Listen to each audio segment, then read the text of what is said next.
So let's say, for example, your iPhone is stuck on a black screen, a white screen, or even a green screen. Or let's say your iPhone is not responding generally.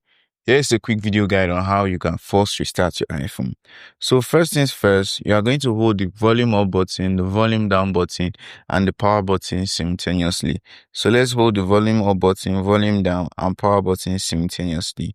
Immediately you'll be met with this screen, and all you need to do now is wait till the Apple logo pops up. So you're going to hold this till the Apple logo pops up.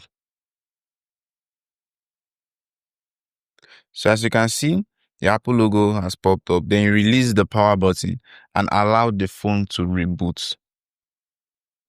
So let's wait for the phone to reboot.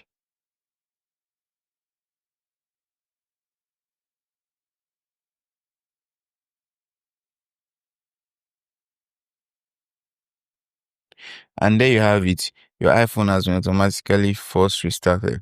So if you like this video, do well to like, comment, share, and also subscribe.